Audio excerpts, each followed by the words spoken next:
I would say the biggest question from central banks is what is the role of tokenization and digitization?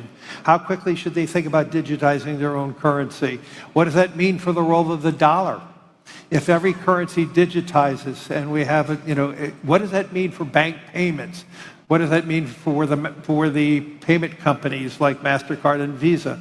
All these are being questioned right now. I think we spend so much time talking about AI.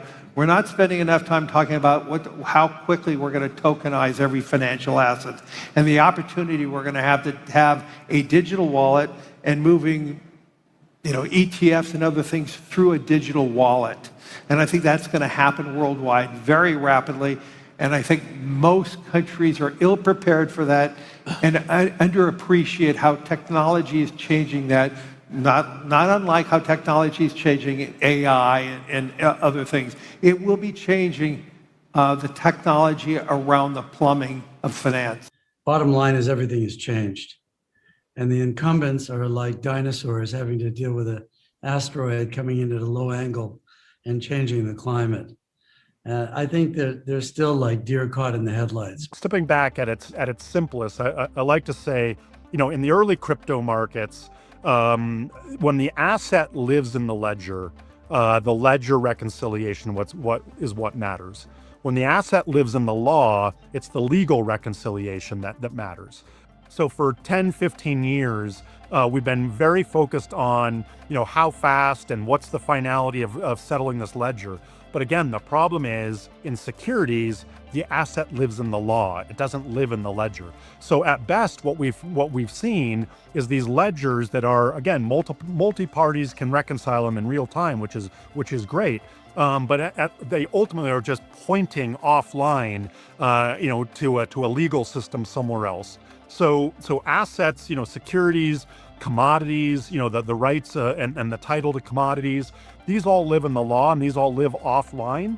So it's very hard to reconcile that natively into the ledger. So that was the problem that we've been working to solve, is not just reconciling the ledger, but multi-party reconciliation of legal claims that also can give that, again, that machine readability, that machine verification that can speed up commerce and speed up trust in the system.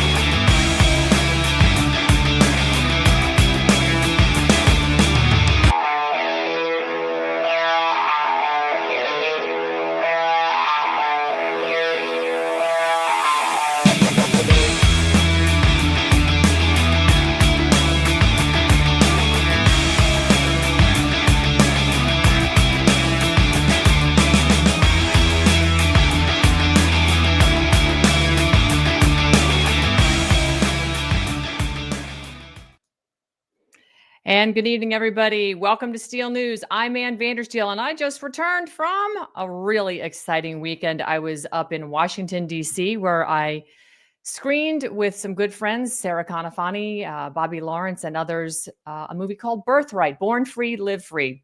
It's playing in theaters around the country, and it is an incredible movie. It's a really incredible capture of our country's history, the founding fathers, who we're supposed to be, what we're supposed to be, and pretty much just how far we've fallen from that grace. But it was very well received. It has been very well received coast to coast. We're going to show you the trailer at the end of this show tonight. And also on Sunday, I walked with General Flynn and his America's Future team down Constitution Avenue for the National Veterans Day Parade. What an honor indeed it was. Tonight, we've got a really great show. This is a little bit different. I used to do a segment on my old show, Steel Truth, called Steel Money, and that was every single night. So tonight we're going to be into the weeds on money, but this is really exciting because as you know, the global reset is underway right now. And there's just so much conjecture about what's really happening, who these people are, what's BlackRock, who are all these global conspirators? Is it going to be the end of the dollar? Are we sort of diving off a cliff? And, I'm here to tell you that there's some very exciting developments that have been going, and they've been actually underway for the last 10 or 15 years. It's very, very exciting. And you got a little preview of it by a gentleman who was on my open by the name of Josh Crum. So we're going to be diving into what I would consider one of the most transformative developments in global finance. And I want to pull this up here because I want you to see just exactly who I'm talking about right here, this company. And you've seen me tweet about them. I've dropped some hints over the last couple of years on my X feed. So I think it's apropos that it's about time that we kind of dive into what I call really one of the more transformative developments in global finance and commodities. Because really, if you look at everything you own and have and aspire to actually get physical things, commodities are what run the world. And so what better opportunity than right now to talk about a company that I find incredibly fascinating. It's the rise of Abaxx Technologies. They're a Singapore-based exchange and clearinghouse that's basically redefining what honest, transparent markets really look like in today's digital age. And there's so much fear when it comes to digitizing and tokenizing. We're going to break that down for you tonight. And for decades, our global trading systems have depended on a very opaque bunch of intermediaries. These are layers of brokers, they're custodians and clearing agents that slow settlements and obscure true price discovery. And they consolidate the control of all of this into like the hands of the few people. We're always talking about those puppeteers that are pulling the strings out there. But Abaxx is demonstrating something very revolutionary, that when technology is rooted in law, identity, and physical delivery, it can actually restore integrity to markets and empower a new era of global trade. This company was founded by veterans from Goldman Sachs, NYMEX, CME, and SGX, and Abaxx has launched the world's first physically deliverable futures contracts in liquid natural gas. Now, some of you are going, what the hell does that mean? Don't worry. We're going to break it down. And these futures contracts are also not only besides LNG, they're in carbon, energy, transition metals. We're hearing a lot about, the trade war with China and getting access to the rare earths and all this stuff. But there's never really been transparency. So we're going to be bringing transparency and truth back to that commodities infrastructure that, is critical in powering our civilization. My guest tonight is Joseph Metcalf. He's the chief investment officer over at Gourdet-Metcalf, a family office investing in disruptive technologies across energy and finance. He has over 17 years of entrepreneurship, and Joseph began building companies in college while studying biochemistry and business at the University of Eastern New Mexico, where he also competed in track and field. Since 2021, he's managed 2 technology-focused funds for the Metcalf family, delivering an extraordinary 80% compounded annual return. How many of you saw those kind of returns over the past 4 years? Well, that's what he did. And this is all in their flagship fund. And in 2019, he decided to make a very bold pivot from real estate into Bitcoin and blockchain infrastructure, focusing now on what he calls the plumbing of modern finance, the systems that move value, collateral, and trust through the global economy. But beyond markets and money, Joseph's life is grounded in faith and family and service. He often says that true fulfillment flows from a relationship with Christ and a desire to serve others, a principle that underlies both his investment philosophy and his views of technological transformation. So tonight with Joseph, we're going to learn together what he sees in Abaxx that others might be missing. When he discovered it, why he invested early into Abaxx. We're going to unpack what drew him to this company and why he's so bullish, and why Abaxx's digital title technology may soon rival that of Larry Fink's vision for tokenized real-world assets, but with far deeper integrity and purpose. So without further ado, let's bring in the guest of the hour here, Joseph Metcalf. It is a pleasure to have you here. Thanks so much for joining me and agreeing to do this conversation, because I think my audience is going to find this fascinating. Anne, thanks for having me. It's a pleasure. Yeah, so I want to get my audience a little bit more up to speed besides the introduction I gave to you, because your background, you've really done quite well. Obviously, the returns that I was, quoting directly from your bio is pretty incredible. But, who is Joseph Metcalf besides just having another baby? Congratulations. Thank you. Thank you. Yeah, I know, 3 weeks old. Short So on I'm sleep, sure. probably 3 hours average last week. So Hey, I remember it well. I'm very well versed in that, and it's all good. And you know what? Still here, so you're going to be just fine. I'm sure of it. that's a great question. I'm nobody special. I remember my first job when I was 8 or 10 years old. I was putting in fence posts for a neighbor just north of town here, and making $4 an hour. And dad's a physician, grandfather's a physician, uncle's a physician. I thought I was going to be a physician. So halfway through college, I'm studying biochem. I'm doing all this stuff. And I find that I'm sneaking over to the business school going, oh, man, I like business, law, and accounting more than I do my other classes. And realize, you know what, if I'm not dreaming about becoming a physician, I should become a physician. So didn't know what I wanted to do after college. I was finishing up a business minor when I came home. Long story short, my twin brother roped me into painting for him. With him for another painter. And that's how he paid his way through school. I paid my way through school through athletics. And I've been building businesses ever since, and started my first company when I was 19 years old. Yes, I'm still in my 30s. So I started early, and I've had some fabulous failures. I remember my first business was a firework retail business. Get this. I borrowed some money from my dad, put all the product in a tent, and then the second day in business, basically a tornado came through and wiped it all out. So I'm standing there, I'm 19 years old, and I owe my dad all this money, and I've got no insurance on this Oh, stuff. no. It took me 6 years to get back. Oh, it was a disaster. But, that's just life. And I think, Yeah. when someone quotes these fabulous stats, oftentimes they're not seeing the decades of failure after failure after failure of just getting up and just not giving up. So we've probably started, let's see, we run about 10 holding companies right now, but I would say half of those are flaming failures. A couple of them are okay, and a couple of them are spectacular. And that's just life, and that's business. Right. I mean, listen, you don't learn without failure. That is part of it. It's just the badge of honor that you wear. It's another notch in the belt of just getting through life. And listen, if you went through life perfectly, how boring would that be? You would never appreciate the success you have. And so, I always say, it's sort of like when you're in sales, you got to go through 9 no's, and the 10th person will be a yes, but you've got to get through those no's before you get to the yes. It's just the way it is. Right. So let's back up a little bit. Sure. I think this is really key. So I want to spend a couple minutes on this. In 2020, when the COVID shutdowns, and we would have never seen this. So I've always been fascinated with markets. So our family's not from extreme wealth or anything like that. I just spend a couple thousand hours a year researching and running funds now, and I'm almost full-time doing that. And so what was going on is we thought that when the government opened up everything, which it was a complete disaster, obviously. So I remember I'm running around a lake summer 2020 and realized, oh my gosh, we're going to see massive inflation when things start opening up. And I go, at the time we're running a painting service business with about 15 people. And I go, you know what? We're at the top of the end of the market. I can't afford to increase our prices 15% a year. So I'm thinking, okay, someday in the future, maybe 5 years, and that day is today, we cannot raise our prices any longer, and we're not going to be profitable. So I start looking around going, okay, we're a service-based business. We've got a little bit of money. What do we invest in?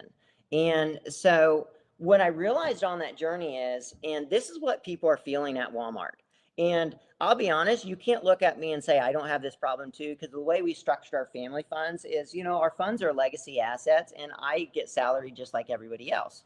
So 8% debasement per year. What does that mean? It just means the government is printing 8% more dollars. Your M2, which is the total dollars in circulation minus some reserves, is increasing 8% every year. Well, if you don't have any physical assets like commodities, a home, a commercial property, now something like Bitcoin, you're losing 8% per year. That's right. What concerns me is 50% of the people in this country, they don't have assets. So it's getting harder and harder. Like yesterday, I looked at a Walmart bills from first weekend of this month, and I about had a heart attack. And I go over to my wife, and like, what are we buying from Walmart? That's what you're seeing Why did we Yeah. not notice that in the last 30, 40 years? Well, I suspect women are coming into the workforce. It's more common to have 2 household incomes. So, $60,000 maybe a long time ago, really, It really went a good. long way. Today it Went a long doesn't. ways. Now it takes 220 or 80 or 90. And some people are saying, hey, 2 of us are working, we can barely make 70,000, right? So why is that important?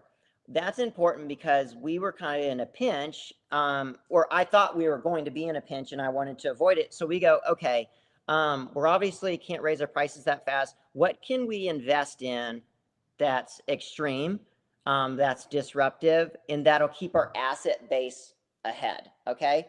And for us, that ended up being Bitcoin. It was an incredible investment, and we still invest there, but it cycles in and out, so we trim and add at points.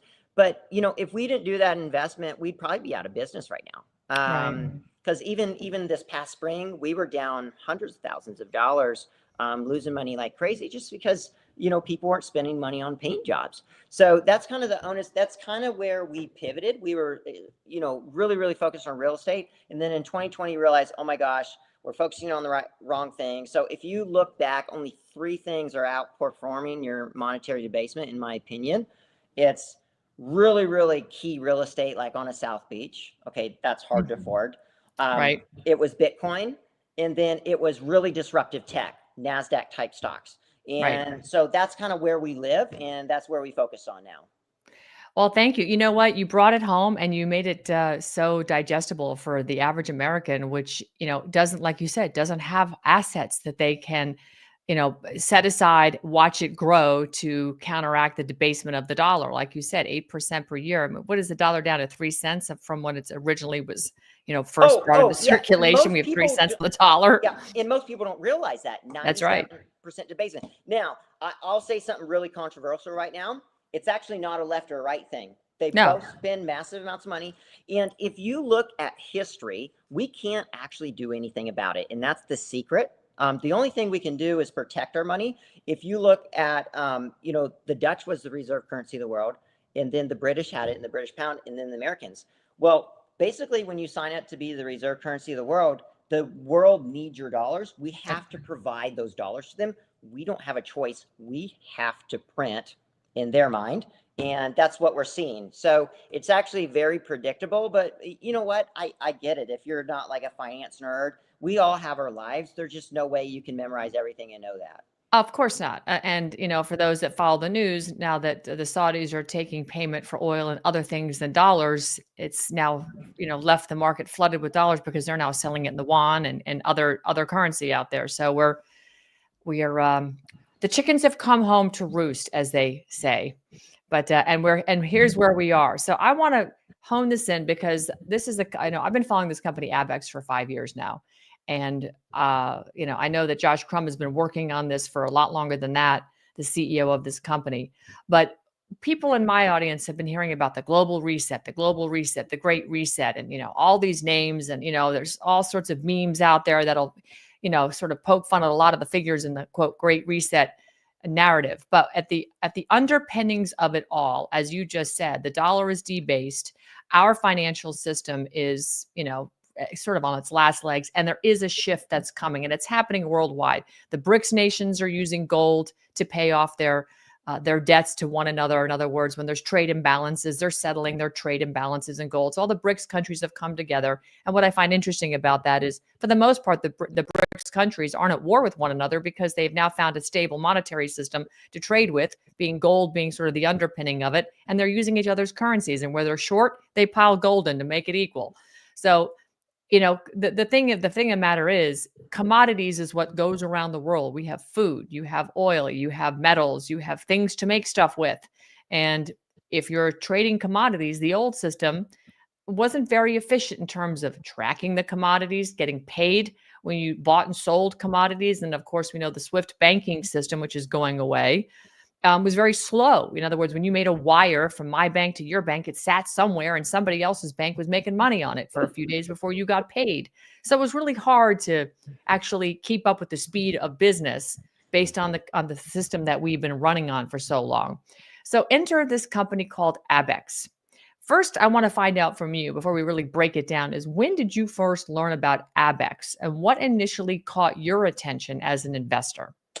It was November of 2020, and I was listening to, like many others, the Macro Voices podcast with Eric Townsend. It's kind of an institutional podcast that goes over investing.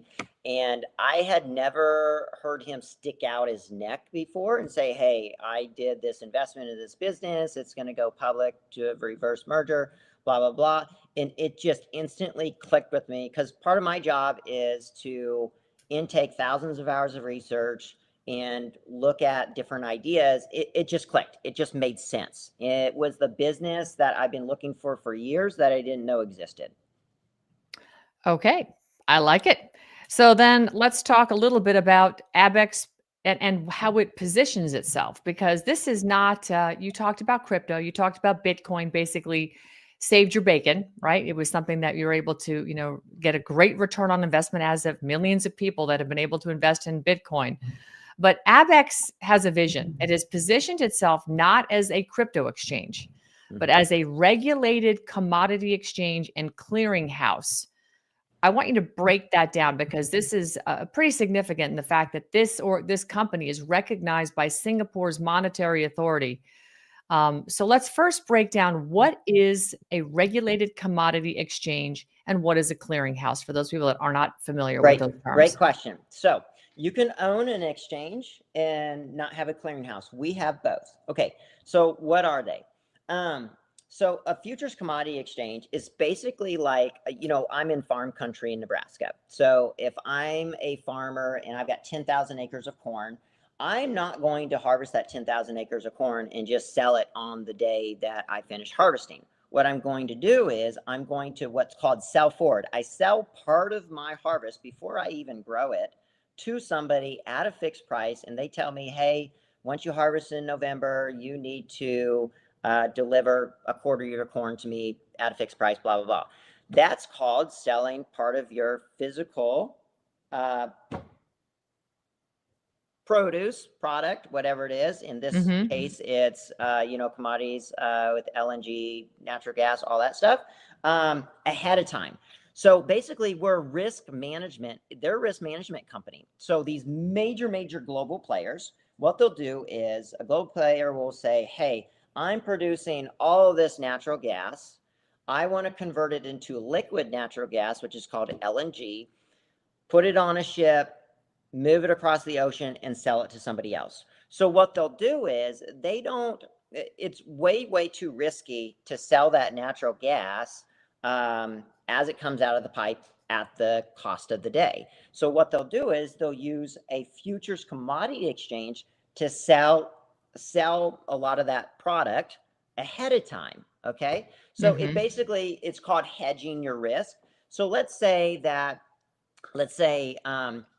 an easy example. Let's say natural gas is at $5 or the future price is at $5. It cost me $4 to produce it. I'm going to sell a lot of my production ahead of time and say, and I'm going to deliver a quarter of my production to you at $5 because I need to lock in some sort of profit to make sure that I can pay all my bills. Okay. So that's basically a futures exchange is a risk management tool that's highly regulated for the economy, the global economy. There's not very many of them in the world. And when Abaxx was, when they were applying for licensing for their exchange and their clearinghouse, there's companies that wouldn't even talk to them because it's so hard. Just to give you an idea, one hasn't been open, like dual clearinghouse and exchange, for 20 years. That's how hard they are to open. And who was the last one to do that? You know what? I don't even know. I've got a list of like 7 of them. There's not very many in the world. Okay. Okay, so like they're so hard to open that like ICE and CME are the really 2 big 100-pound gorillas. They don't even open them. They usually buy them. They let somebody else do all the work because it took us 5 years to do it. It took Abaxx 5 years. So a clearinghouse is the second business. Okay. You don't have to have one to own the exchange, but this exchange will have to have a clearinghouse. A clearinghouse is the most regulated that I know of entity in the world. It basically clears the trades. What does that mean? Well, when you're that LNG producer, let's say you have $1 billion of LNG or natural gas in storage tanks. Well, you're going to go to a bank and say, hey, I want to get a loan based upon my collateral, which is what the natural gas LNG in the storage tanks is. Well, the clearinghouse facilitates a lot of that. So they'll say, okay, Joe, you want to borrow $300 million. You're going to post collateral.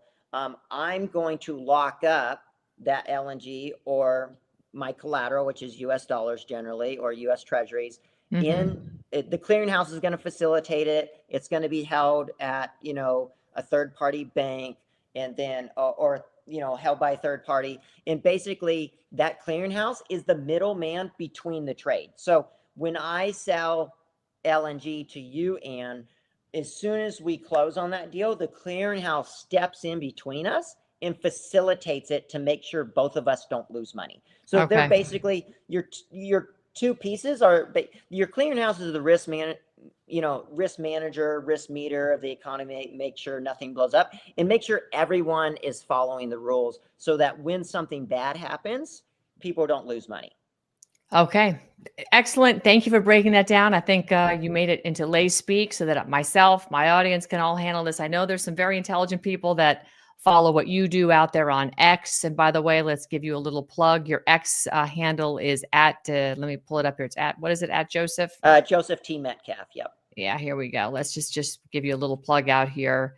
Folks, if you want to actually learn more about this from Joseph, I would highly recommend following him on X, and also the folks at Abaxx. We're going to run through those during the course of this interview, but here's Joseph's X account. So by all means, give him a follow, please. That would be really nice if you guys would do that right now. If you're on your phones watching this, just pop over. If you're in X, pop over and give him a follow.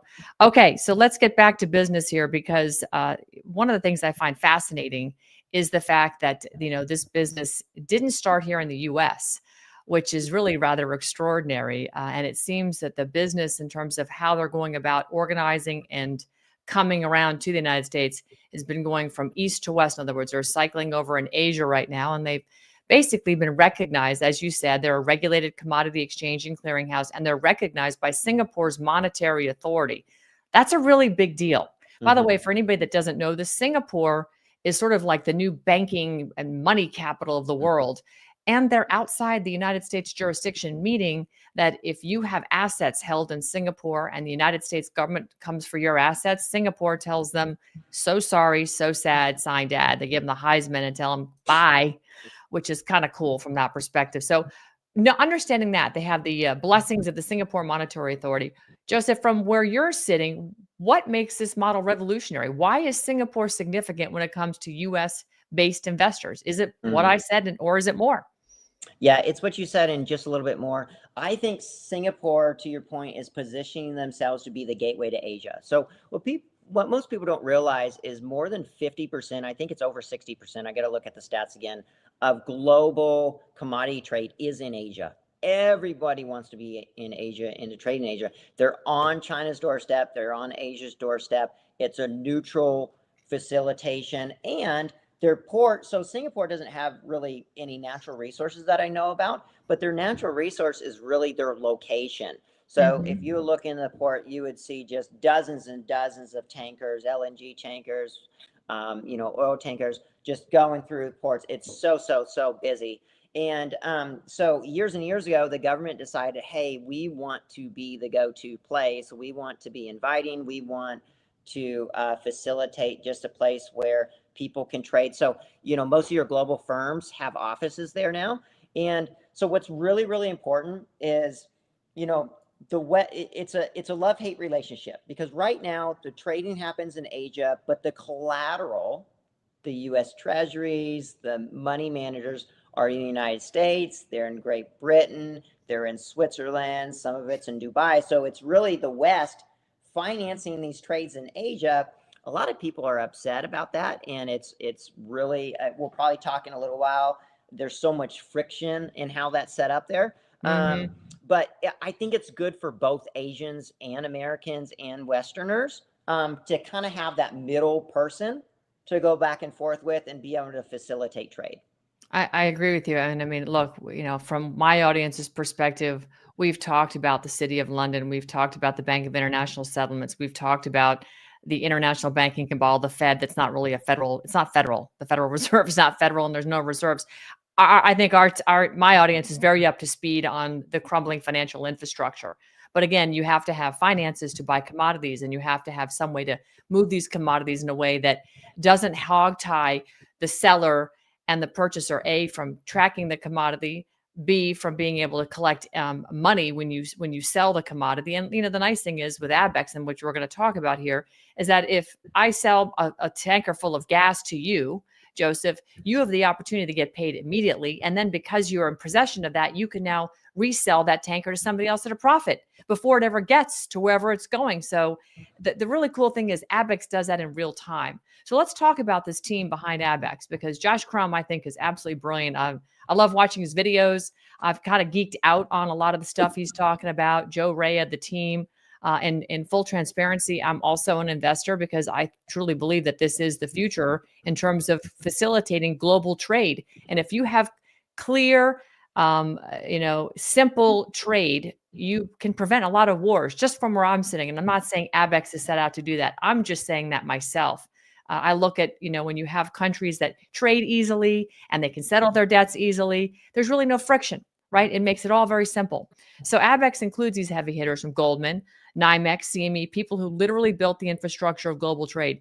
From where you're sitting, how does that pedigree shape investor confidence? Because Abaxx is starting to see some pretty significant people want to come in and take a bite of the apple. It's absolutely incredible. The under the table calls that we know of that are coming in saying, hey, I want to work at Abaxx is incredible. So people are calling, trying to get jobs there now? Oh, yeah. Oh, very cool.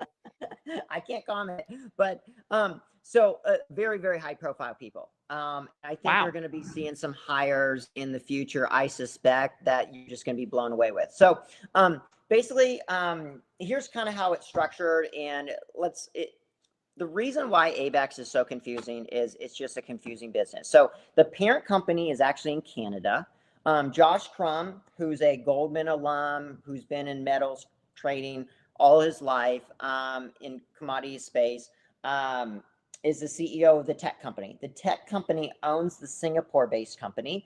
We own, I think, about 90% of that. We've got a CEO in Singapore, Nancy. She was, I think, head of all commodity sales in, I'm pretty sure she was Goldman Sachs, head of global Asia commodity for Goldman Sachs. Big player. But the key is she's Asian. She has lots and lots of ties in Asia, and she's just bringing just a lot of business through the door. And then you've got Joe Rea. He's chief commercial officer. And for instance, Joe, there's two guys, Joe and Dan McElduff, I think is his name. They were really, really involved in building Clearport. Clearport was I think a futures exchange that got bought by, I think, CME or NYMEX. I've got to look. And back in the day, which was a humongo heavy lift. So what's really key here, you've got 5 or 6 major executives at the top that have been working on this for 5 years now. And they're at the pinnacle of their career. Truly. A lot of them turned down multi-million-dollar pay packages to come to Abaxx, probably getting paid a couple $100,000. Hopefully they have great stock options. Why are they actually doing that? They see a tremendous opportunity. And so I would tell you, yes, 120 plus years of experience on a lot of these major exchanges that we're now competing against. And a lot of these guys were in the rooms building these exchanges, decades ago. Very cool. So what differentiates Abaxx from, and you say Abaxx, I say Abaxx, but that's okay. Abaxx, yeah. Tomato. Yeah. What differentiates this company from legacy systems like Swift, the platform that's moved money around the world for a long time, or even blockchain-based trading platforms that claim to decentralize finance? I mean, the DeFi world in your world is thrown around like, a typical acronym that everybody talks about. But for people that are hearing stuff like this for the first time, they don't understand, what does it mean to be decentralized in finance? What does blockchain mean? How does Abaxx compare to all of these technologies? Right. Okay. So from my perspective, Abaxx has three kind of business verticals. We've got the futures commodity exchange over here. We've got a collateral movement layer kind of in the middle, and then we've got an ID tech over here. So some people say it's two businesses. That's okay. Tomato, doesn't matter. You know what really differentiates us?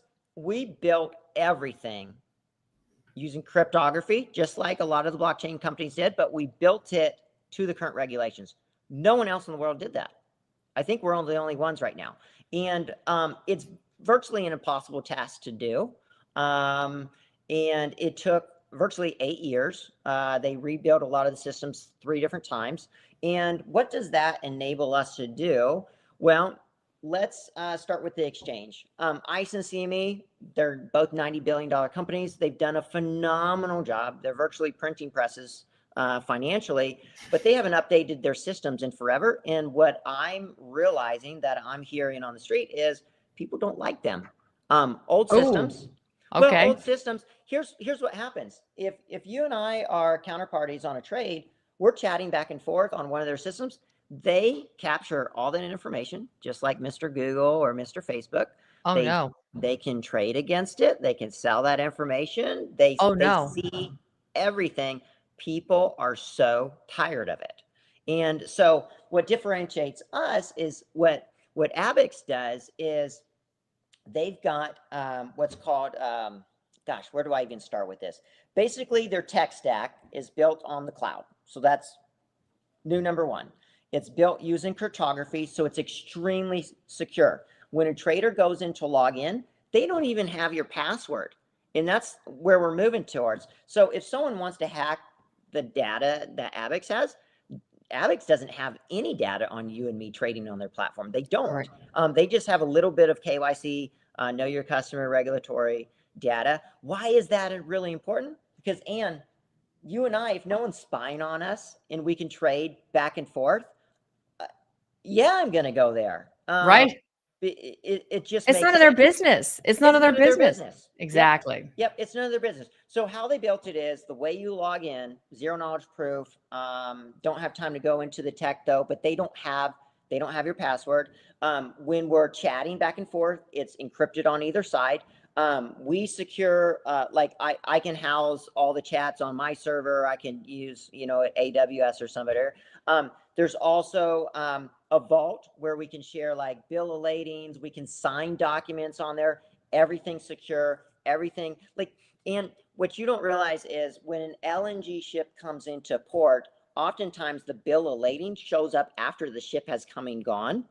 And technically that's part of the title documents. So they cryptographically digitize the title. Doesn't sound like a bit. Are we going to talk about that a little bit later? Or do you want to go into that now? But so there's basically these systems that haven't been upgraded for 20 and 30 years. Right. And there's these major problems to how commodities are traded. But the key is it's intentional that people aren't changing it. Okay. Because what's happening? Okay. We support a couple kids in Kenya. We used to use Western Union. Okay. Not Western Union's fault, but we would send it from Nebraska and it would bank hop all the way through. They're going through what's happening is they've got banks in different regulatory environments. They all have to have a cut. Okay. Of course. So you, the LNG producer, when you go to the bank and say, hey, I want to borrow money on my LNG, well, your money's probably coming from New York. Okay. But your trade's in Asia. There are middlemen in the middle. Yep. Taking a spread. Yep. All taking their piece. Your bank's not going to tell you this, but they could have probably lent $400 or $500 million on your LNG. They only gave you 300 because they're taking advantage of you because no one else besides the banking industry is seeing these trades. Okay. So they like the way it is where, I go, hey, I need to do a long-term deal with Ann. I can't go to the exchange right now. And, well, now you can, trade liquid natural gas back and forth. So what Abaxx is doing is they're going to all the commodities that are not physically delivered. What does that mean? Physically delivered just means when Ann and I are trading liquid natural gas, whoever has the contract at the very end, a big ship is going to show up to your front door basically and Right. offload your natural gas. Okay. Right. Liquid natural gas. Why is that important? It's because at the point of delivery, the futures price, which remember we talked about selling corn ahead of time, Right. that price is going to be the actual price of the day, Right. this what's called the spot price. But CME, ICE, a lot of these other exchanges, not their fault. They have paper LNG contracts where they just trade it back and forth. They close out, settle in paper, and they say, hey, it's settled for $11.02. We don't know if that was the actual price. The actual price is when an actual physical commodity goes to delivery. What is Oops. that called? It's called price discovery. And banks have to have price discovery to lend on it. You know, the banks and, you know, the intermediaries love it when LNG doesn't have any price discovery. So Abaxx now has 3 LNG contracts. 2 of them are trading. They're starting to get more liquidity. So we're starting to see what the actual price of LNG is, which is super, super exciting. And they're doing this to a whole suite of commodities, couple carbon contracts. They've got battery metal contracts. They just added a wind contract. And so they're basically going after all the small contracts that have a lot of risk. And the world, the commodity traders and players and producers and consumers are asking, they're asking for these contracts. And the difference is the Abaxx team went to these producers and said, what do you need to manage your risk? And we built it to what they needed. Wow. It's so much cleaner than the old paper system because so much of this, as you said, they're skimming off the top from point A to B. They're, you know, they're taking their cut.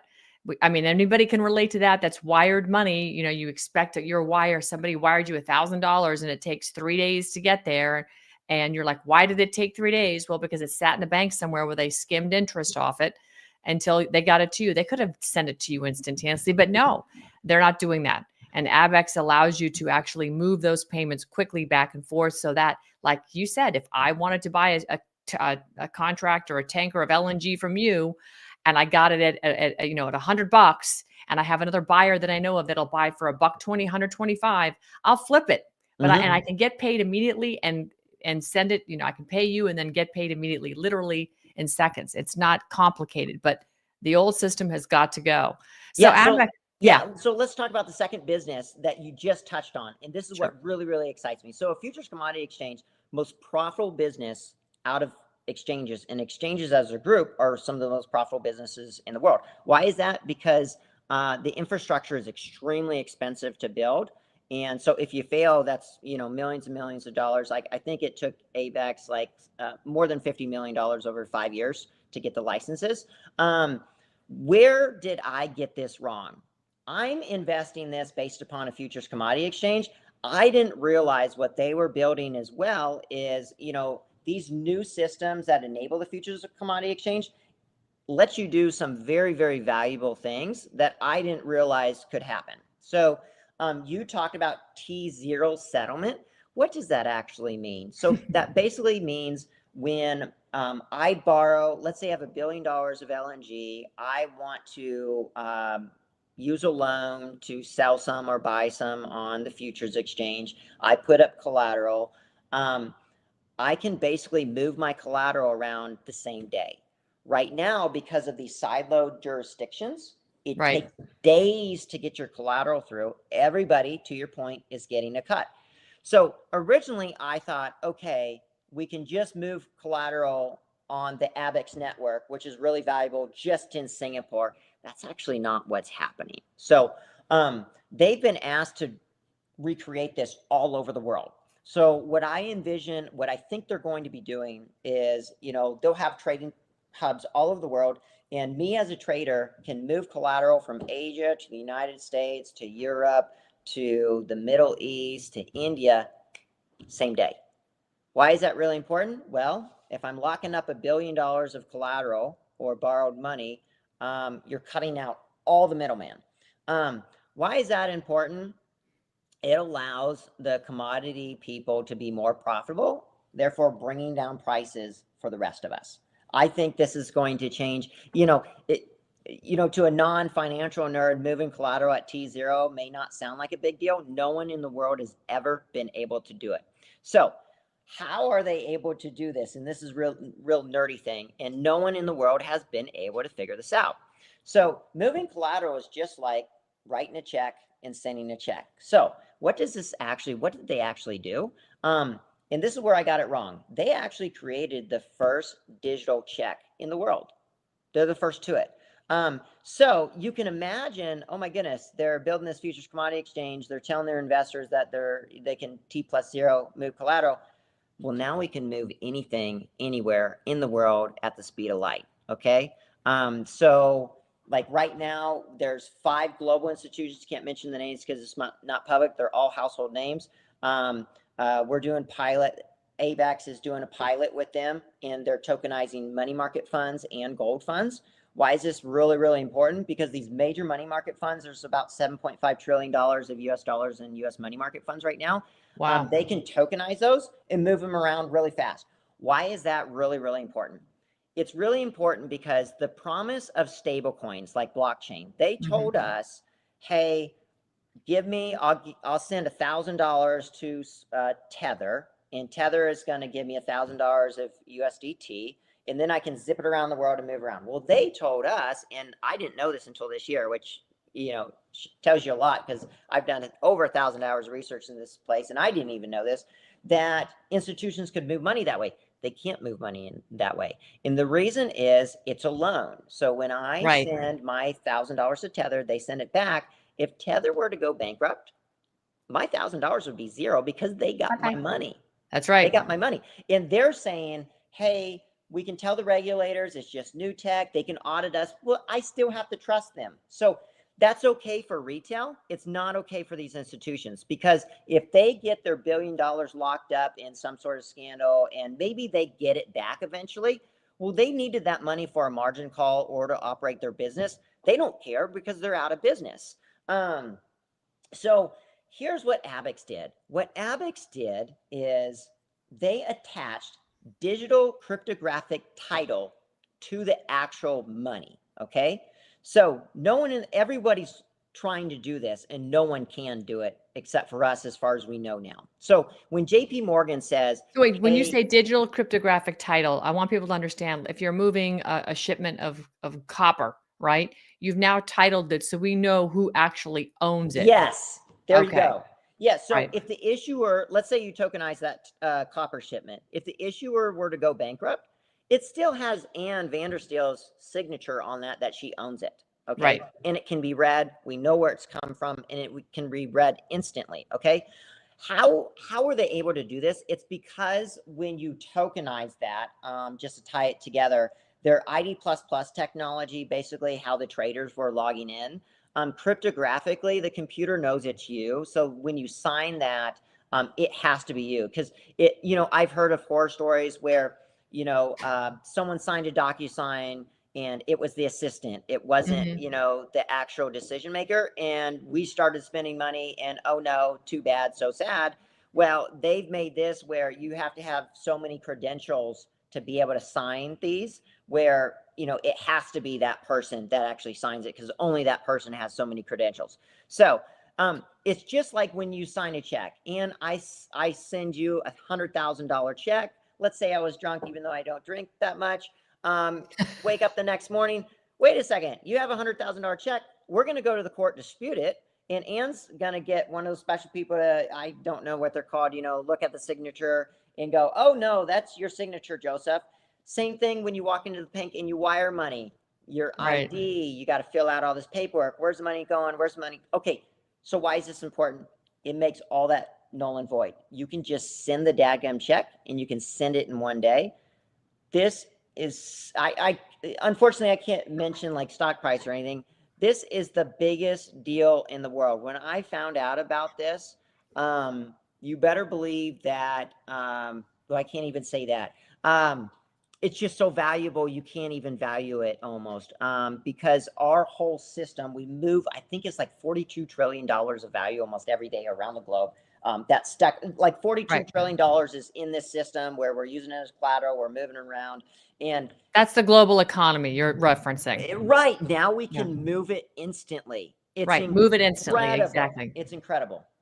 Yeah. And Abaxx gets paid. The exchange gets paid for items that are moving and being bought and sold across the exchange. So I want to talk about gold because, if anybody's paying attention, gold is on a tear right now. If you own physical gold, you're probably pretty happy depending on how long you've owned it for.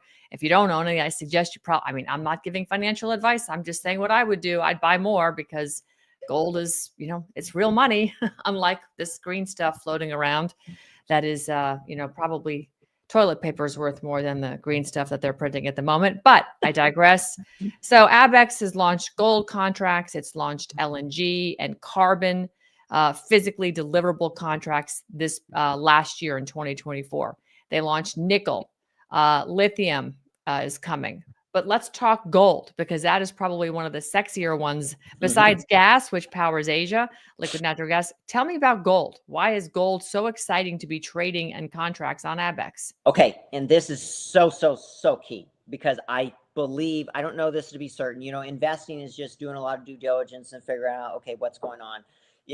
China Asians, they love gold. They're accumulating at record paces. They do not like the dollar. You know what?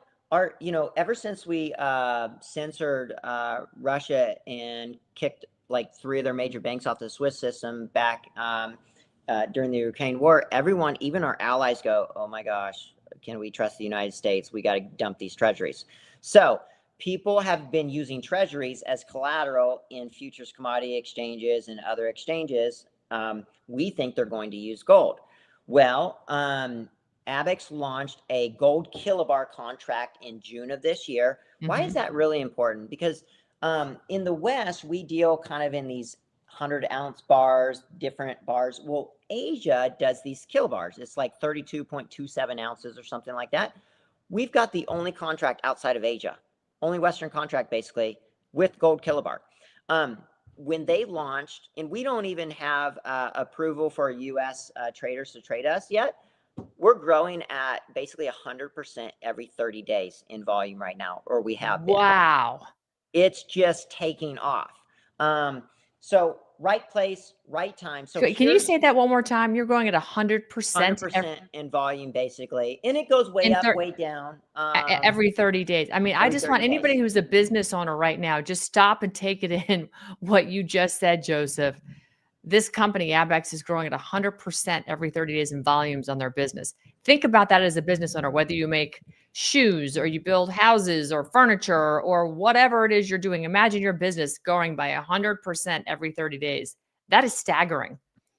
So why am I excited about this? Why am I excited about this is because we've got a futures contract. They're also coming out with a spot contract. What does that enable you to do? Okay. It allows a Chinese counterpart to deliver their gold to Singapore, physical gold. We're going to tokenize that gold. They can use it as collateral on the exchange, and you can move around, those gold notes instantly. But it's got that cryptographic signature on it. Super important because it links it to that gold bar so that you're not going, okay, is this paper gold? Is this real gold? What is this? Why it's just the perfect place at the right time. I think that Asia is going to be, hey, let's go to a gold type standard where we use gold as collateral. We're essentially the only ones in the world right now that are positioned to do this. It's absolutely incredible. And they're not, this is not like naked selling or, ETFs that don't have anything behind it. A lot of people have gotten in trouble, selling things they don't own. Yep.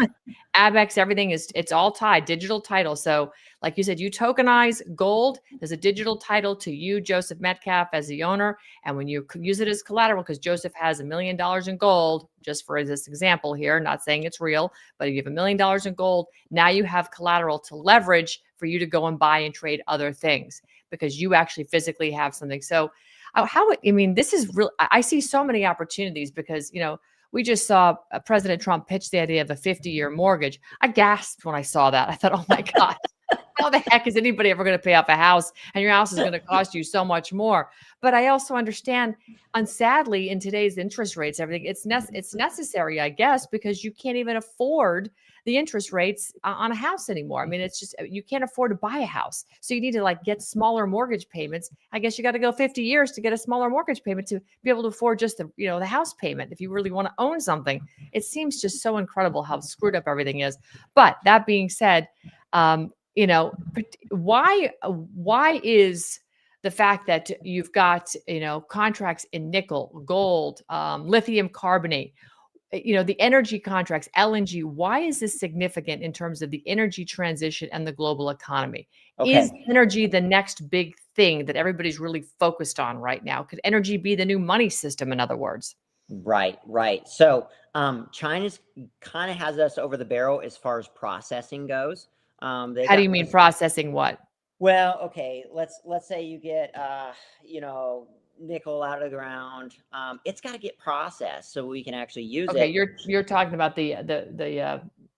not the liquid natural gas. You're talking about actual physical commodities. Yeah, physical commodities. I'm sorry. Yeah, so like let's say you have a battery metal, they've got to mine that, they've got to process it. China's got most of the processing in the world.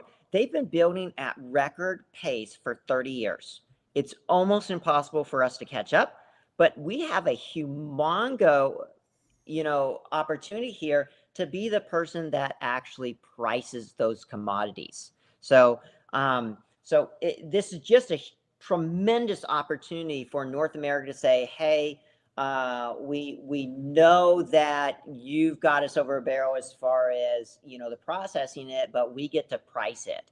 And so having these, having a 21st century futures commodity exchange where we can actually price it in real time, have not have opaque markets, everyone knows what's going on, is tremendously valuable. Yeah, it's very valuable. So why many people confuse Abaxx, by the way, Joseph, with crypto. They call it a stock play. Can you explain to folks, because I think this is pretty critical, can you explain to folks why Abaxx isn't a stock necessarily or crypto play? See why they should really be looking at this as a commodities infrastructure investment, not just some sort of market speculation.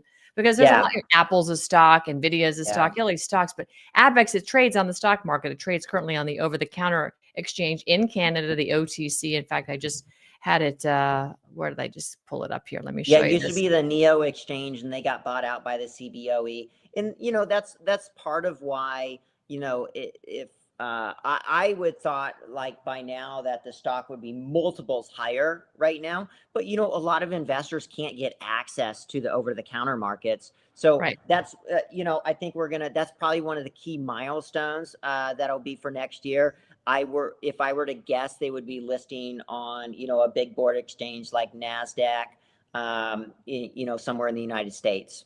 Sure. Okay, so because it is a company that trades on the exchange and it facilitates commodities over their exchange.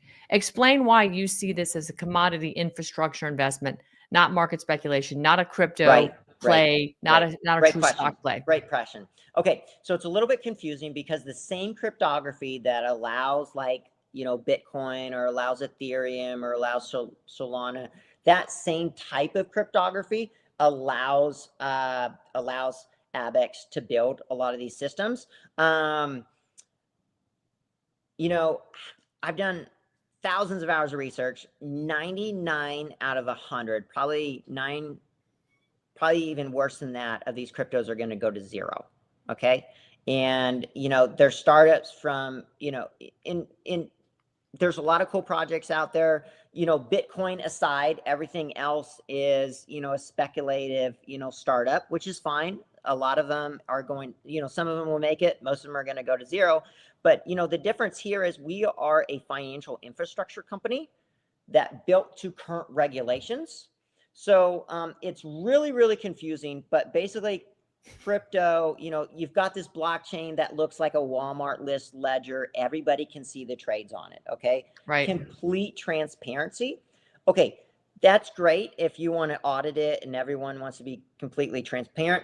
Abaxx doesn't allow that. we're transparent as far as they're transparent as far as pricing, but I can't, if I want to do $1 billion trade with you, and I can't have, my competitor seeing that. So, blockchain enables the tech to work, but we're definitely not, and that's why most people don't even know who they are. Because the founder, hey, get this, Josh, the founder, wrote some of the first gold tokenization patents in the world in 2014. He was the first supposedly publicly traded company in the world with 10,000 Bitcoin on their balance sheet in the early teens. He knows this stuff extremely well. And, for years, I was like, I couldn't figure out, why does Josh hate crypto, all these crypto companies? And it clicked on me. It dawned on me about a year ago or so. It's not like he doesn't hate the tech. It's that, a lot of these founders are going outside of the laws saying, hey, we're going to do whatever we want. And we're going to, tell the regulators we can do X, Y, Z. And that's just not the case. The regulators aren't, Monetary Authority of Singapore, we know they don't like stable coins. It's a single issuer counterparty risk. We talked about that. And it adds a fourth step to the clearinghouse mechanism where it makes it impossible to get to the money. If there's a margin call and let's say, I need the money, the clearinghouse needs the money back within 24 hours, it makes it impossible to get it back within 24 hours. So, I think there's just been a lot of bad information out there on what's really going on and what's real. So the crazy part is we were buying Abaxx and we were buying Bitcoin and doing these cryptographic investments separately, not realizing that Abaxx was really, really deep into cryptography. They were very, very quiet about it for years because a major exchange actually poached one of their people and stole a lot of their IP several years ago. I don't want to get sued, so I won't mention it, but they have a blue logo and their market capitalization is 85 billion.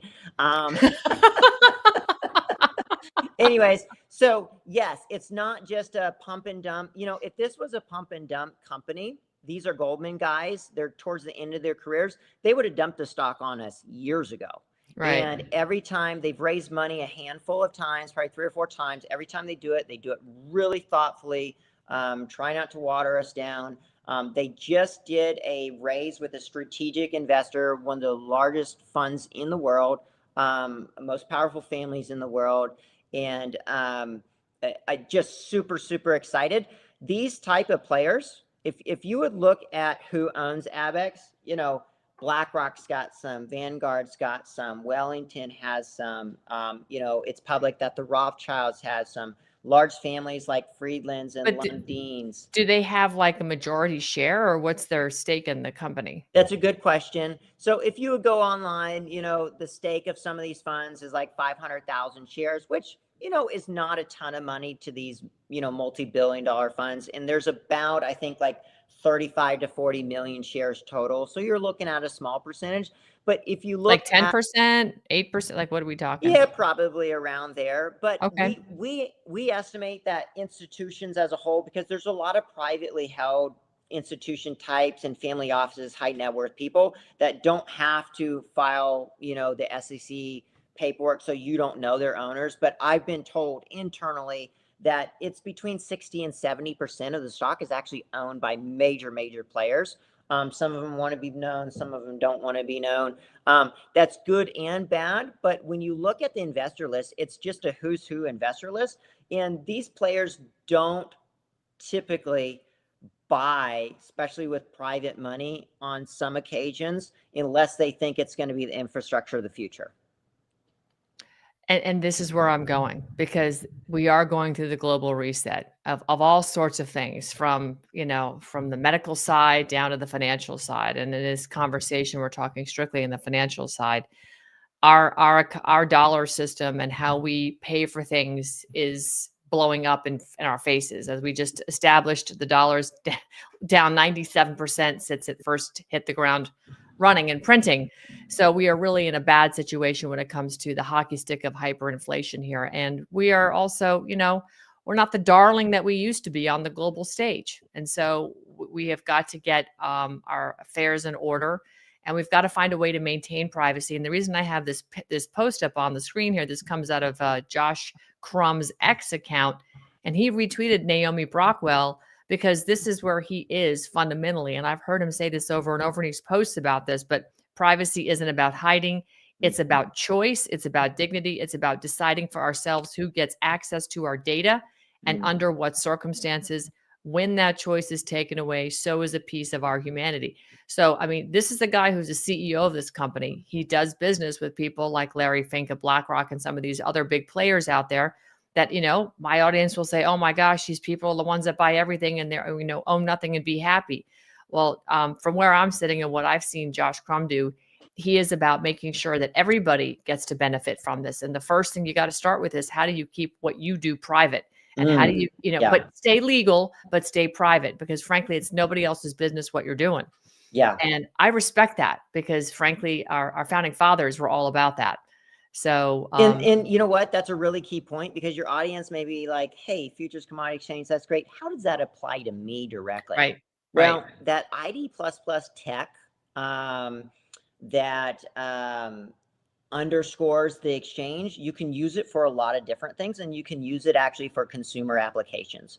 So what it enables you to do is, like, I'm so tired of going to the doctor's office and they want like, I was at a school the other day, they wanted my social security number, they wanted to know where I live, they wanted all this stuff. Why do you even need that? You can actually use ID++ tech, okay? And this is sometime in the future, but it works right now. And we're, a lot of people, like the major companies like the Googles, Microsoft, the Amazons of the world, they're working on this as fast as possible. But what you can do with ID++ is, the school wants to verify that I'm my daughter's father. Well, guess what? I can send basically a cryptographic message to their software that says, I am Joseph Metcalf. I didn't have to give them a lick of my information. Wow. Okay. So why is this important? Do I want a robot in my house? Yeah, my wife says, absolutely not. I'm going to kill the thing. And I'm like, absolutely. Let's get it to do all sorts of stuff. Am I concerned about that thing taking my data and me training it and giving it personal information? Daggum right I am.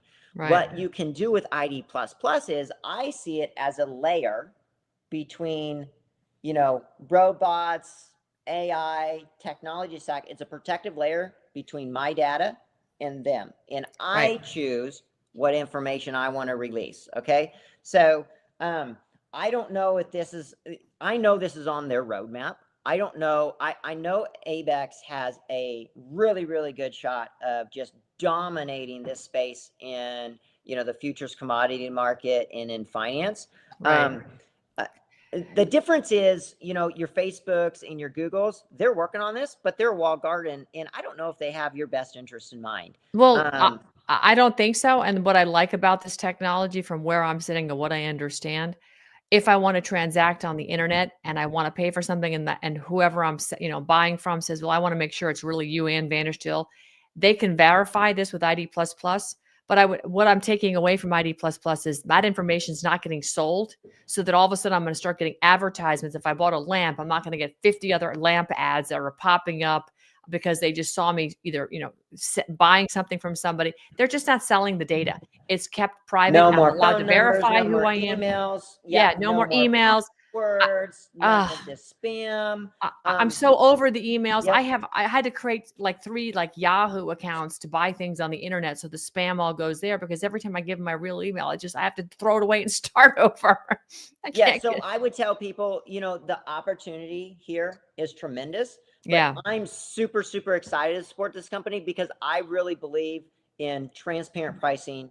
I believe in real-time collateral without middlemen, and I especially believe in protecting my data. That's awesome. I love it. All right. We're going to round this out here. I got a couple more questions for you. I want to talk about, physical delivery of this stuff, because big picture, we move a lot of things around the world, right? We've got choke points all over the place, whether it's the Straits of Malacca in Asia or the Panama Canal. There's choke points everywhere. But Abaxx has it on a mission, and the company says its mission is to align paper markets with physical delivery. I think that's a pretty bold challenge. I mean, you're Mhm. looking at, decades of infrastructure and opaque price setting, as we talked about at the beginning of this conversation. Uh, I want to understand better, how the current commodities markets are operating to trade. And then what are the implications if Abaxx succeeds? In other words, this old infrastructure, what is going to happen to it if Abaxx I takes don't over? know. That's a great question. I mean, I So mean, are there some families that could go out of business? I mean, I'm talking like major financial families. Is there any of might that be, coming? if they don't pivot, if you look at the last 50 years, the inventor, I think it was Kodak was the inventor of the digital camera. They buried it because Mm, it was going to, it was either Kodak or one of the other pictures. They buried it because they didn't want it to cannibalize their business, and they went out of business eventually. yep. And so here's what's going on in good times. How we have everything, the global commodity trade, how it's structured, it's okay in good times. But the problem is traders are coming in, and follow me on this one. So if I'm, let's stick with LNG because we've been talking about LNG, but if I've got LNG or even gold, for instance, and I've got leverage on something, and let's say I'm an LNG producer and I'm selling some of my product ahead of time. I need to make sure that me using that futures contract protects me. Okay. Mm-hmm. So if you use a paper contract instead of something physically deliverable, a lot of times it protects you, but sometimes in your greatest need, it doesn't. So why is this important? Let's use gold for an example. Okay. When Trump tariffed gold, or people thought he was going to tariff gold, Oh yeah, I remember we've that. got London and we've got New York. Yeah. One, there's physical gold in one location, and then there's futures in another location.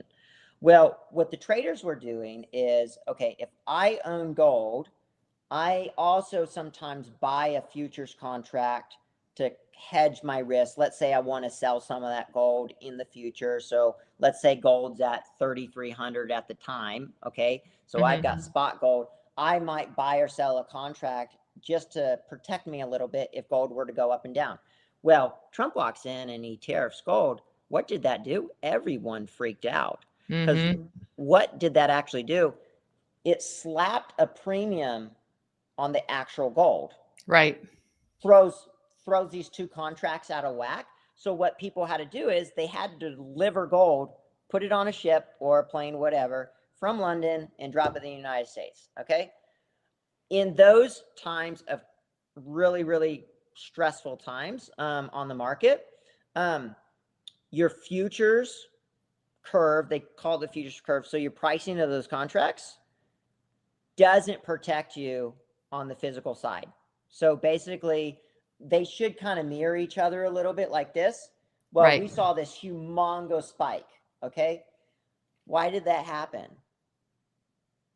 It's because you've got these two markets with a big ocean between, and there's just no way of doing this. So they basically said it's a fancy word is called a base trade, or like it's just price dislocation. So if you don't have a really good physically delivered contract in one location, not two, right? Because the Mm-hmm. shipping to get it across, the time to get it across, all Sure. this stuff, it's really, really expensive, and people couldn't cover the cost of that. Okay.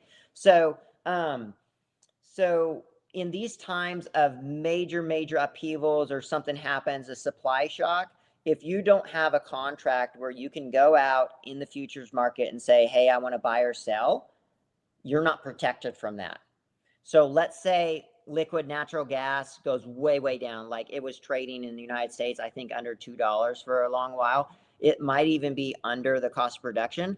If those liquid natural gas guys did not have a physically delivered contract where they could sell some of their production ahead of time, that's very tough to do.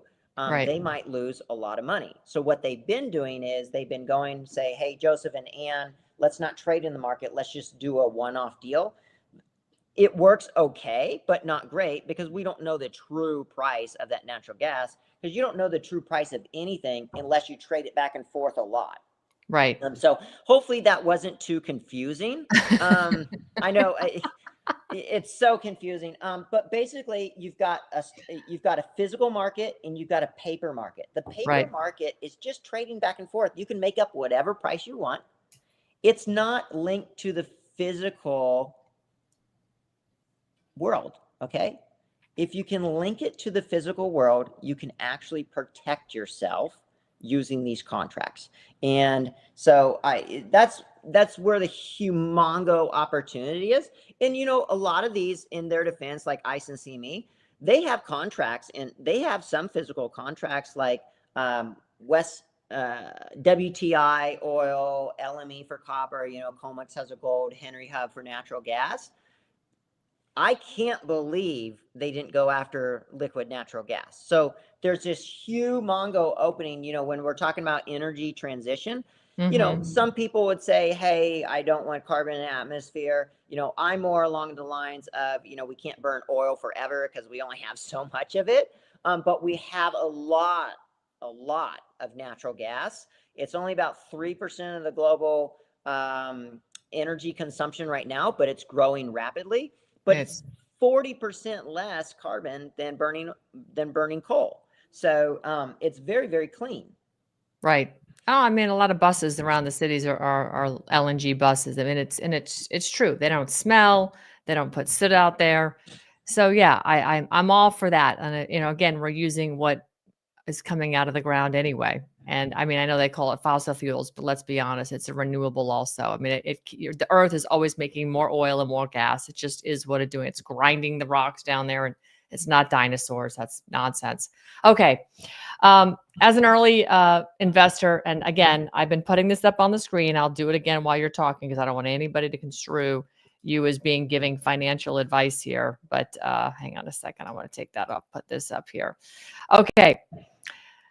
As an investor, somebody who's really sees the value in this company, what milestones are you watching for this year, 2025, and in 2026 that actually do you think could signal Abaxx's breakout moment? Because you said earlier you thought the stock would be trading higher. So, I mean, we all want stocks to be trading higher, but what is it that you're looking forward to now that's going to be like, that's it, we're off to the moon, we're never looking back? Because I see this as a fundamental change in infrastructure. Things are moving around the world. You got to get oil and gas and gold and everything that's moving around the world from point A to B. And you need to do it at the speed of light if you want to actually, capitalize on the velocity of money. But you also want to track it, and you want to make sure that you still own it and that a title transfers legally from point A to point B, person to person, or commodity, or corporation to corporation, whatever. So what is your idea for Abaxx's breakout moment? Where do you see this? Well, I would tell you, Ann, that it already happened. And in the sense that, what's Warren Buffett's number one rule? Don't lose money. What's the number two rule? Don't lose money. Number three rule? Don't lose money. Right. Well, you're up in Nebraska. You're outside Omaha. Here is what's grand about Josh Crum. Okay. He knew that, they think of Nest, the camera system and the thermostat. So Nest came out with the thermostat first. Okay. It was their first product. They need to cash flow it. They need to test it. I see this futures commodity exchange as the Nest thermostat. And Josh built futures commodity exchange because, number one, they needed the regulatory approval to actually use this tokenization tech. Okay. But they also thought like investors and thought, okay, this is a multi-year build. How do we give investors some sort of value with a lot of upside? It's called an asymmetric trade, or asymmetric investment. Okay. So when our family looked at this, we were going, okay, as soon as they got their exchange licensing for the clearinghouse and exchange, that's worth $250 million cash, just those two pieces of papers. Okay. We know that just because there's been exchange licensing that's sold before. Okay. So immediately, if you're thinking US dollars, you've got like $7.50 per share covered already of your cost. What really happened for us, how this got de-risked majorly, is when the liquid natural gas, there's 3 contracts, 2 of them are liquid and trading right now. It's the North Pacific Asia and then the Gulf of Mexico, and then the gold kilobar contract out of Singapore. Like what you got to realize when you onboard people to this exchange, it takes 6 to 18 months. These are global players. They have multiple risk departments, multiple jurisdictions. One player had 7 subsidiary banks. It's painstakingly long. Wow. So yeah, a year ago was I looking at the volumes going, okay, when's this going to start trading? When's this going to start trading? Well, now you've got 3 contracts that are trading every day. You've got exchange licensing. It's been almost completely de-risked. And we normally don't talk about our investments outside of our family ever because, you know, we don't want people to lose money. We're happy to talk about Abaxx. It's because the exchange undergirds everything. So I would tell you this. I think, without giving a stock price target, because I can't. So do your own due diligence. But I believe in the next 5 years, we'll be in a position to handily compete against ICE and CME. Okay. Well, I'm not going to give you, I'm not going to make you give a price target, but I'm going to point to Cantor Fitzgerald, Howard Lutnick's company. You know, Howard Lutnick, he works with President Trump in the Oval Office. He's giving this an overweight rating and a price target of $81. Yep. And right now, and that's Canadian dollars. Canadian, and this is where we are today. So yeah, folks, don't get confused. So it trades in Canada, but there's an over-the-counter market. So if you see ABXX, that's the Canadian market. If you see ABXXF, that's the US market. So yeah, it's the same thing. You just got to do the conversion. So $81 Canadian or $59 US. And I know they're really conservative, and I know they're not valuing. Everybody's valuing this tokenization tech at a big fat 0. Okay. Meaning that they haven't even factored it in. Not that it's worth 0. It just means they haven't even added they haven't added the value of what the tech does, the ID++ that keeps your data private, but allows you to legally track and title everything. They are keeping that completely at 0 right now without factoring what, and I think that by far is much bigger than the exchange. Oh, it's factors larger than the exchange. And we think the exchange can be a Goliath mammoth exchange. Right. So here's what I would say. I think it could go much, much higher. And that's why we invest in high risk, small caps. Okay. But when we talk about high risk, it's got a functioning futures exchange. You know, I would tell you this, I would only put 1/20th of the money in this. If they didn't have the futures commodity exchange, because that undergirds your investment to help you not to lose money if something were to really bad happen. Because I think we're going to make money from here, even if it was just, you know, even if we didn't have the tokenization. But, you know, moving collateral around the world for players, when I think we have 2 to 3 years head start on anybody else. I've been very deep into the digital asset market. I haven't heard a single person outside of the Abaxx ecosystem mention full digital title, except they wish they had it. And yeah, so when you get, is this a generational opportunity? I mean, is this one of those things from where you're sitting that could be a generation? I will be shocked if I'm 80 years old and I'll ever see something like this again. Because here's what's happening, folks. You're replumbing the economy. This is going to happen again, but it might happen in 100 years. Right. Because you have to wait for tech to catch up, you know, new contracts. And these guys are thinking years ahead of people. They started developing the liquid natural gas contracts 5-6 years ago. And now we need them. You know, this is just not the same thing with the tokenization tech. They rebuilt it. It was so hard. They rebuilt it 3 times. I know they've got one of the best engineers and cryptographers on the planet, that I'm told. And so you can't as an investor, you can't verify that the tokenization tech actually works, but we know that's where most of the money lies.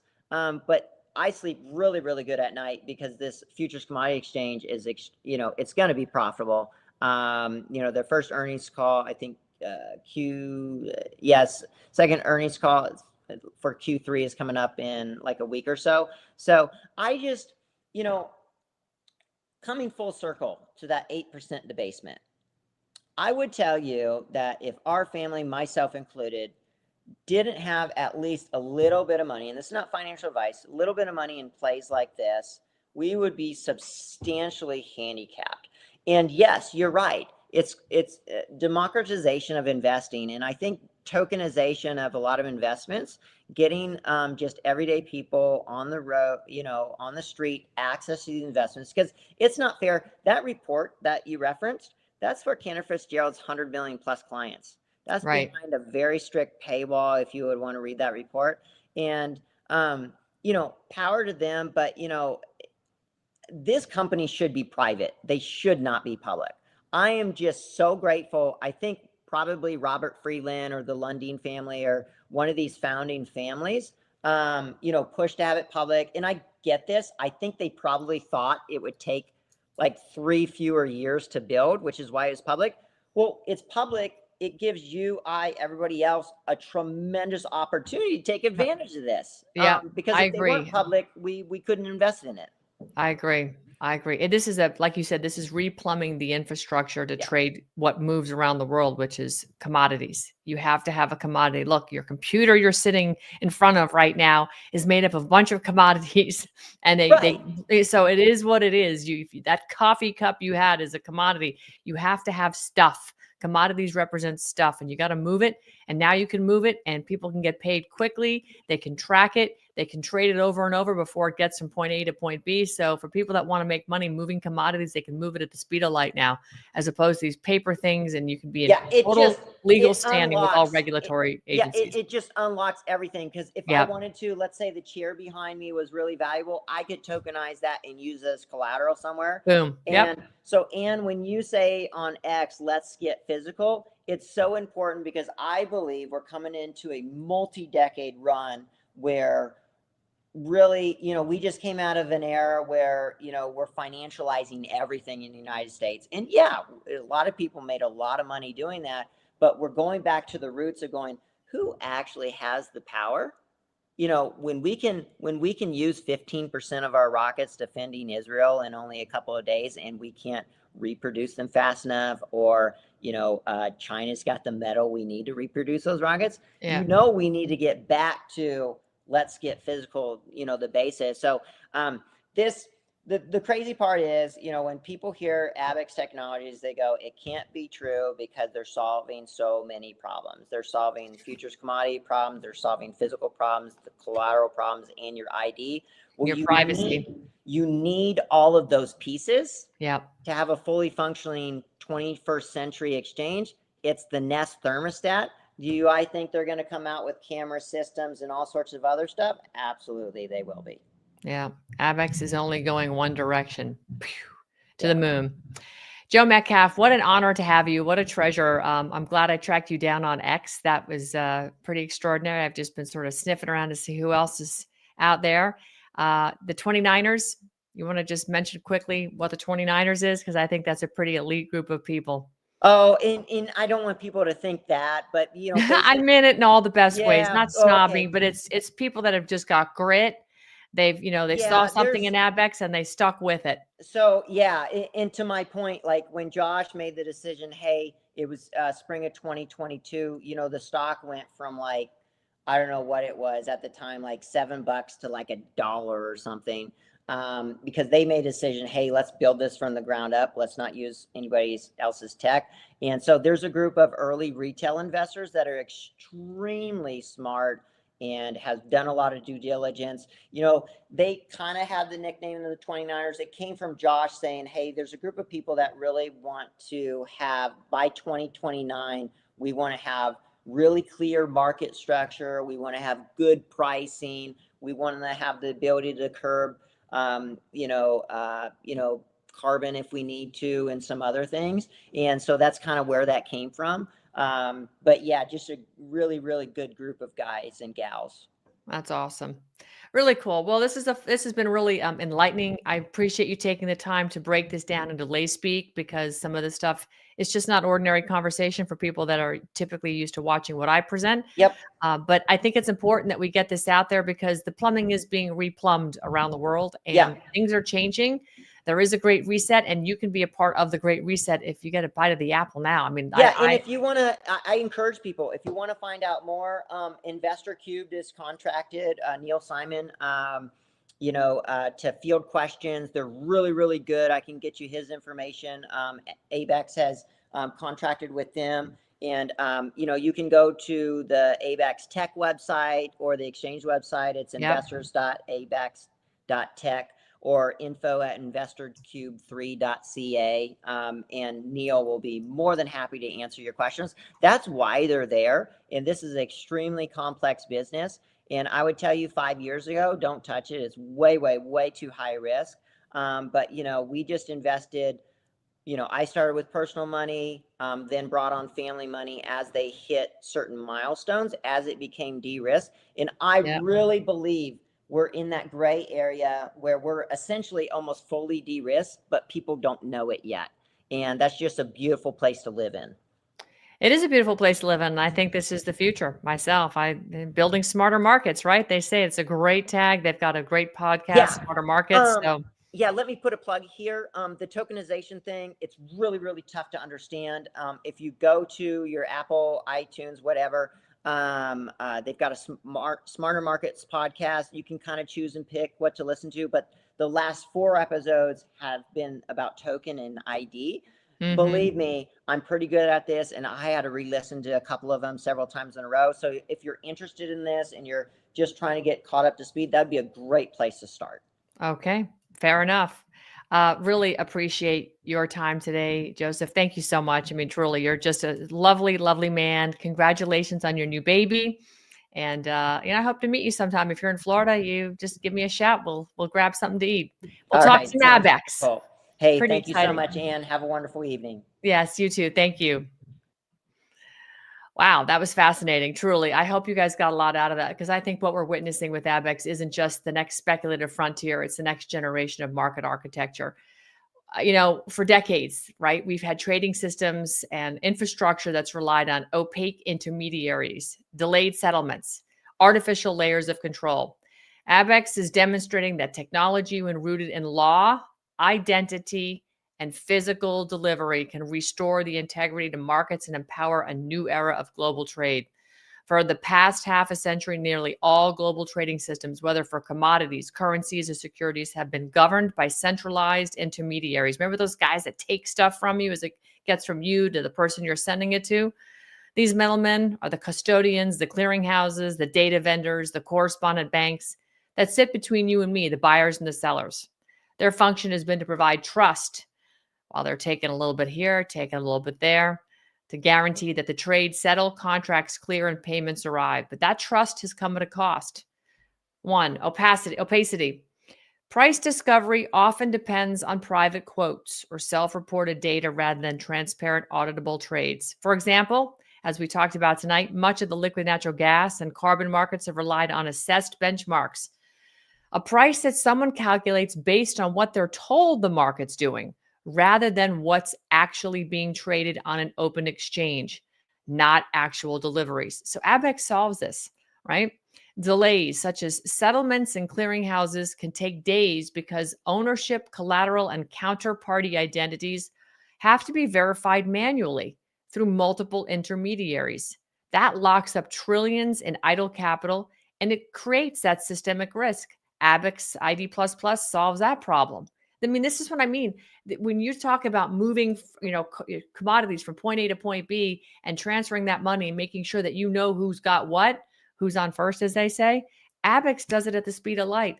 And this is what we've been battling now with this paper archaic system. So that artificial control, over time, the regulatory and the financial institutions have used their position as trust providers to control access to liquidity and to shape pricing, not always in the interest of true market efficiency. Take, for instance, the SWIFT network, for example, right? Enforces a monetary hierarchy through message control and sanction enforcement. In other words, banks held your money, earned interest while you waited for that wire transfer of funds to clear. In essence, today's financial plumbing, it was built for a slower, paper-based world and then simply digitized, not reinvented. So Abaxx is building what might be called the next generation trust layer, one that doesn't depend on opaque intermediaries, but on verifiable identity, legal enforceability, and physical settlement. Folks, I can't say enough about it. I think this is truly the future of where we're going. When you're talking about, financial title, when you're talking about real-time settlement, collateral mobility, all this factors in to the truth, the transparency, and market integrity. This is what we have been missing, and it matters. Because when you integrate law plus identity plus physical settlement, This is a total philosophical shift as much as a technological one. It totally represents a movement away from a financial system built on permission and opacity towards one built on truth and proof. So when markets operate like this, on verifiable facts, not on assurances of a few people, some custodians, central banks, guess what? The trades become freer, faster, and fairer. And you can do this with your identity protected. So I highly recommend that you guys take a look at this company, get versed in what's going on, because we're living in this world and this reset is happening. Whether we want it to or not, this is happening. And this is your opportunity to get a little bite of the apple. Again, I'm not giving you financial advice. I'm just telling you what I find incredibly exciting. This is something I followed for 5 years. So without that, I promise you guys, thank you for the folks that have been in here. Yeah, thanks, Agent Farmer. I appreciate that. I highly encourage you to take a look at this company, because this is what I would consider to be the future for commodities exchange, commodity trading, protecting your identity and moving everything at the speed of light, something we haven't really been able to do. And guess who profits? You. We're starting to move the middlemen out, and we're starting to build this system ourselves. And again, I remind you, Singapore is outside the U.S. jurisdiction. So if you're concerned about anything going on in this country and you want to protect yourself, you know, Singapore is not a bad place. Hey, David Don, thank you so much. I appreciate that. That is very kind of you. Agent Farmer, thank you for reposting this. And Joe Metcalf, I see you reposted this as well. Appreciate you guys. All right, I promised you that I was going to give you the trailer to Birthright, Born Free, Live Free. This is a documentary that has been out now for, I don't know, 4 or 5 months. It's been playing in theaters around the country. I'm one of the folks that is starring in the actual documentary, and we break down very simply the history of our country. And yes, we go there into the income tax stuff, and we talk about exactly what has happened to our country. I think this movie is phenomenal. I think it can be used in the homeschooling platform. So I'm going to reach out to some friends I know, like Sam Sorbo, that are very well versed in homeschooling. And I think the folks at TPUSA would find this very interesting, as well as Hillsdale College, because it truly is rooted in history, rooted in our historical documents, including stuff from the congressional record, just so people know this isn't just some, patriot mythology, because I don't do that here. I bring you the receipts, which is why we bring on people like Joseph Metcalf. Okay, folks, I appreciate your time. Here is the trailer for Birthright, Born Free, Live Free. I'll catch you next time here on Steel News. Good night.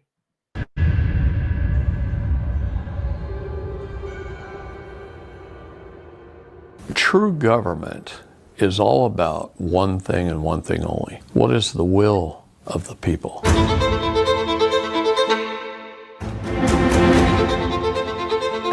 I don't think they've been running it that way for a very, very, very long time. And we have a very keen sense of impending doom. Oh, it's easier to live in the matrix. Ignorance is bliss. I'm like, is it? Wait until they knock on the door and they want to stick something in your arm, or they want to take your kid because you didn't chop something off for them. Is ignorance bliss that? I don't think so. Government's out of control. It has nothing to do with political party.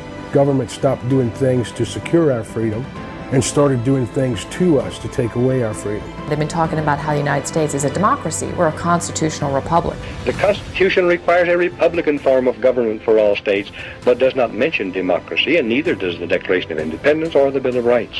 Democracy is a form of government based upon the principle of majority rule. What would you call a lynch mob? That's majority rule. The ideal of a constitutional republic is individual liberty. We told government they could do 19 essential things for the states and no more. And now we've got 6.5 million pages of code, statutes, and ordinances. We believed we were free, and in reality, the best slaves are the ones who believe they are free.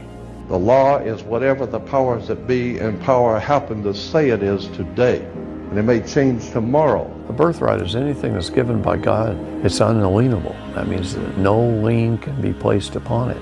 It's to protect you from any opposing tyranny, whether it's government or anybody else for that matter. So how can government have power over people who created it? Well, let's incorporate us so we can force them into the law of the water under contract called code, and now we can regulate and administer everything they do.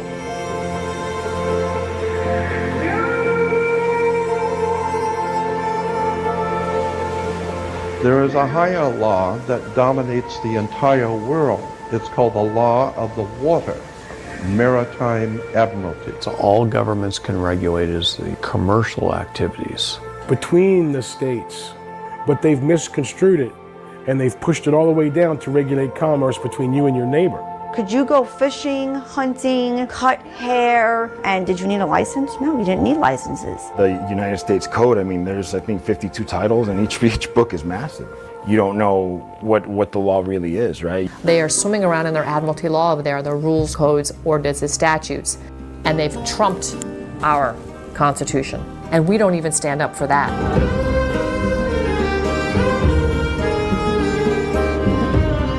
Now the relationship that the states have with the federal government is that of complete submission. You no longer have states' rights. How much deference we give to an agency in deciding what the law is. The NIH, the CDC, the FDA, all of them are for-profit corporations that are not part of the 19 essential services over here. This corporate construct is what is destroying America. Well, I found out that the Federal Reserve wasn't federal. If that's not true, what else isn't true? The 16th Amendment was never properly ratified. The original 13th Amendment isn't what it is today. A warranty deed is not a title. The only title to land that there is a land patent. Every crime is commerce.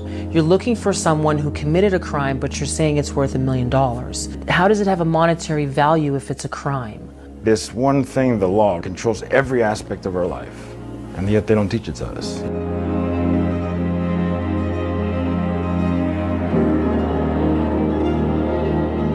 How do we restore our republic? They gave us remedy. It's called the first 8 amendments.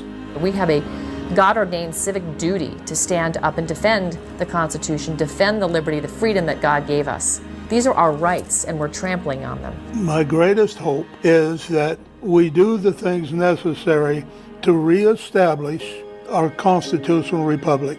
That's the way government's supposed to run. That's the way our founding fathers set it up. Stop the foreign agents. Come out of her, O ye Babylon, and have true, righteous, honest government of we the people.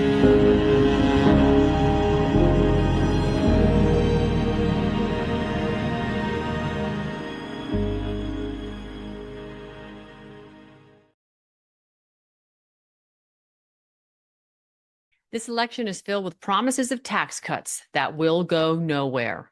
But don't let this excess noise blind you to what's really at stake, your retirement. As economic volatility continues to grow, few are talking about the consequence that could ripple through your retirement savings. Many wealthy investors have started preparing for the shockwave ahead. Have you? If you have $50,000 or more saved for retirement, click the link below or call 1-888-782-9064 and secure your free guide to gold IRAs from Augusta Precious Metals. Again, click the link below or call 1-888-782-9064.